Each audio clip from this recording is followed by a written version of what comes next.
समय कांग्रेस के कद्दावर नेता नहीं चाहते थे कि इंदिरा गांधी प्रधानमंत्री बने। भारत में आईएनसी का स्वतंत्र राज था। चलिए शुरुआत करते हैं आईएनसी का इस रोचक सफर की। आईएनसी यानी इंडियन नेशनल कांग्रेस की शुरुआत हुई, लेकिन इस समय आईएनसी कोई पॉलिटिकल पार्टी नहीं थी। नमस्कार दोस्तों, आज हम बात करेंगे इंडियन नेशनल कांग्रेस के उदय के बारे में। दोस्तों, 28 दिसंबर 1885 को भारत में आईएनसी यानी इंडियन नेशनल कांग्रेस की शुरुआत हुई, लेकिन इस समय आईएनसी कोई पॉलिटिकल पार्टी नहीं थी।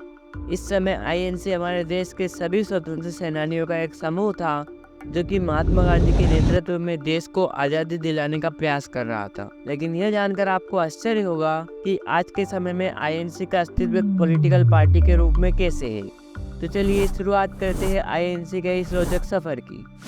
दोस्तों, 15 अगस्त 1947 में जब भारत आज़ाद हुआ, तो उसके बाद सन 1951 में भारत का पहला जनरल इलेक्शन हुआ, जिसमें आईएनसी ने बहुमत प्राप्त किया। सन 1951 के समय में कांग्रेस ने केंद्र में सरकार तो बनाई ही, साथ ही साथ भारत के सभी राज्यों में भी आईएनसी ने ही सरकार बनाई, जिसके कारण इस समय पूरे भारत में आईएनसी का स्वतंत्र राज था। भारत के पहले आम चुनाव में जीत के बाद पंडित जवाहरलाल नेहरू भारत के पहले प्रधानमंत्री बने और इस समय वे आईएनसी के नेशनल प्रेसिडेंट भी थे। लेकिन सन 1962 के समय में इंडिया चाइना वॉर के बाद सन 1963 में जवाहरलाल नेहरू ने नेशनल प्रेसिडेंट के पद से इस्तीफा दे दिया और फिर केरल के कामराज को कांग्रेस का नया प्रेसिडेंट बनाया गया।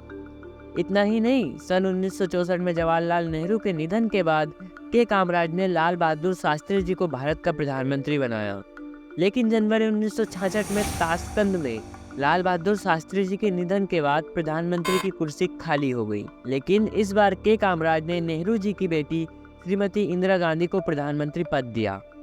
दोस्तों, आपकी जानकारी के लिए हम बता दें कि इंदिरा गांधी के प्रधानमंत्री बनते ही कांग्रेस में बिखराव शुरू हो गया। उस समय कांग्रेस के गद्दावर नेता नहीं चाहते थे कि इंदिरा गांधी प्रधानमंत्री बने, जिसके कारण उन्होंने इंदिरा गांधी को कांग्रेस से बाहर निकाल दिया।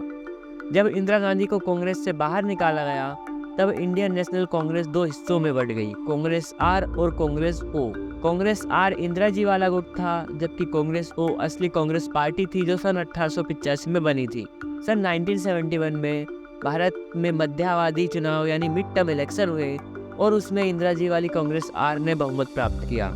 लेकिन इसके बाद इंदिरा गांधी ने भारत में आपातकाल यानी नेशनल इमरजेंसी लगा दी, जिसके कारण सन 1977 में हुए जनरल इलेक्शन में इंदिरा जी की कांग्रेस हार गई और जनता पार्टी ने सरकार बनाई।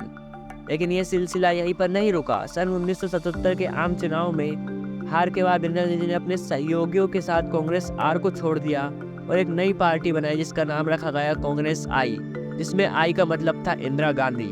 और आज के समय में यही कांग्रेस आई इंडियन नेशनल कांग्रेस के नाम से जानी जाती है, जो कि बीजेपी के बाद भारत की दूसरी सबसे बड़ी पॉलिटिकल पार्टी है। तो दोस्तों, यह था आज़ादी के लिए लड़ते हुए स्वतंत्रता सेनानियों के समूह कांग्रेस से इंडियन नेशनल कांग्रेस बनने तक का सफर।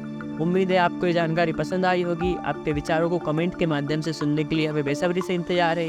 मिलते हैं अगली वीडियो में। जय हिंद, जय भारत।